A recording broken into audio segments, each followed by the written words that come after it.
Comment qualifierais-tu ton corps sur scène et en répétition? Beaucoup de choses. Vivant, rayonnant et métamorphosé. Une boule de nerfs, une boule d'énergie. Malléable, mais tendu. Présent et réactif. Fragile mais en quête d'affirmation. Un animal. Très éprouvant. Et en répétition, je le qualifierais en recherche, en exploration. Totalement détendu, je prends ce qui vient. Quelle partie de ton corps préserves-tu de tout contact physique en jeu avec tes partenaires? Aucun. Je n'ai aucun problème avec ça. Quand je suis sur scène, je donne mon corps entièrement. Si j'ai réussi au préalable à lier un lien particulièrement sensible et étroit avec les partenaires en question, je pense pas avoir beaucoup de difficultés à avoir un contact quel qu'il soit avec. Après, tout dépend du partenaire et puis du propos aussi, selon ce que j'ai à défendre sur scène, si j'estime que c'est nécessaire ou pas. Et à l'inverse, si j'ai des réticences ou des appréhensions vis-à-vis de mes partenaires, j'aurais beaucoup de mal à me lier, quelle que soit la partie du corps. Même toucher de la main pourrait devenir délicat. Quelle partie de ton corps considères-tu la plus artistique? Mes mains. Je dirais mes yeux, parce que j'ai des yeux en amande. Je trouve qu'elles sont petites mais en même temps elles ont des longs doigts. Et comme ça on peut bien projeter le mouvement. Le visage, parce qu'il est énormément vecteur d'expression. Je dirais de l'épaule à la clavicule. Et le dos. Je trouve qu'un dos nu, dont on voit le mouvement des muscles quand on parle, c'est très très parlant et très expressif. Mes jambes de face. Je pense que ce sont mes yeux.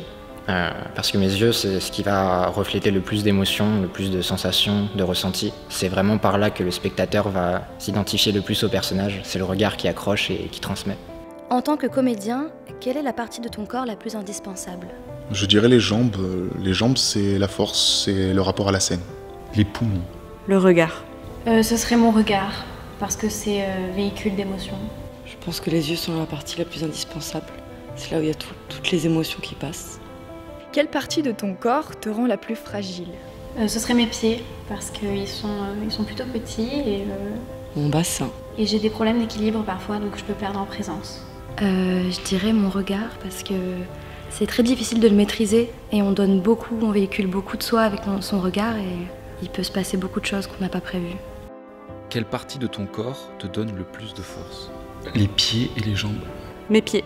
Le bas du ventre, parce que c'est là où j'ai toute mon énergie, où je la stocke. Le regard aussi, parce que justement c'est l'endroit où on ne maîtrise plus. Cite-moi 3 parties de ton corps que tu aimerais travailler pour la scène. J'aimerais bien travailler tout ce qui est respiration, muscler la partie abdominale. Mes muscles abdominaux avant tout, les tonifier pour avoir plus de présence et que mon centre énergétique soit plus fort et que je puisse m'en servir très vite. Les cuisses, puis tout ce qui est abdos, le centre du corps. Mon souffle, ça permet la présence et la projection.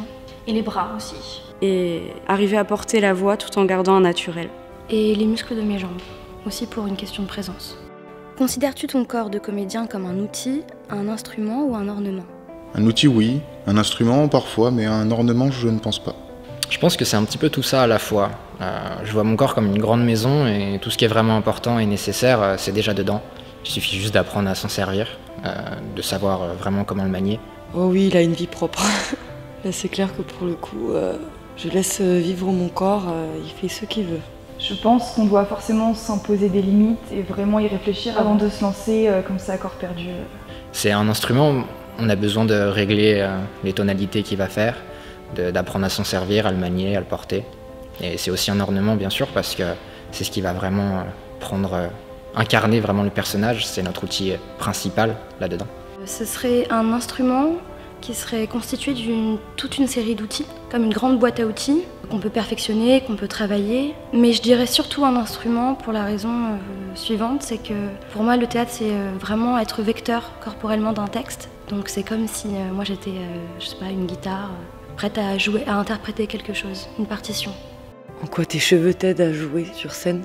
J'aime utiliser mes cheveux sur scène parce que je trouve qu'on peut complètement se transformer, se modifier notre visage, être moche, très moche, ou être très sérieux, ou avoir une tête complètement différente ou hilarante.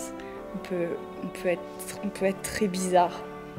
Sur scène, en quelle partie de ton corps as-tu le plus confiance? J'ai le plus confiance en mes bras et mes mains. Ce sont les deux parties que je sais qui ne me trahiront jamais, que j'arrive le mieux à manier et à faire le plus de choses avec. Qu'est-ce que ça fait de faire de son apparence son outil de travail principal? C'est assez effrayant, je dois dire. On se dit que justement c'est son apparence et si ça convient pas, ça convient pas. En même temps, on veut pas changer qui on est fondamentalement. Y a-t-il une partie du corps qui te demande plus d'énergie que les autres? Le ventre, ou particulièrement le bas du ventre, puisque c'est de là que toute l'énergie va provenir, que la respiration naît